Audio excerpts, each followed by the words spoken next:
পুরো 4-5টা দিনই কিন্তু একদম মোবাইল নেটওয়ার্ক, ওয়াইফাই, ইন্টারনেট সব সংযোগই কিন্তু একদম পুরোপুরি বন্ধ করা দেওয়া হয়েছিল। আর এই সময়টাতে কিন্তু আমরা একমাত্র রেডিওর ভরসায় ছিলাম। আর তখন কিন্তু আমরা রেডিও দেখতাম, আর টিভিও যেহেতু এত দেখা হইতো না। আর বেসিক্যালি আমাদের ঘরে টিভি ছিল না, তো আমার শাশুড়ি আমার রুমে টিভি ছিল, তো বারবার কিন্তু আর তাকে ডিস্টার্ব করিনি। আব্বুর কাছ থেকে শুনতাম 1971 সালেও নাকি সবাই রেডিও শুনতো, আর আমিও কিন্তু এই অবস্থাতে কিন্তু আমরা রেডিও শুনেছি, যেহেতু ইন্টারনেট অবস্থা একদমই বন্ধ ছিল।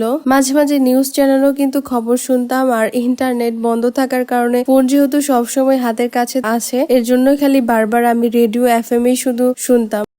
দুপুর 2টা পর্যন্ত কার্ফিউ শিথিল থাকে। কার্ফিউর আওতামুক্ত থাকছে হাসপাতাল, অ্যাম্বুলেন্স, গণমাধ্যম, জরুরি পরিষেবা সমূহ।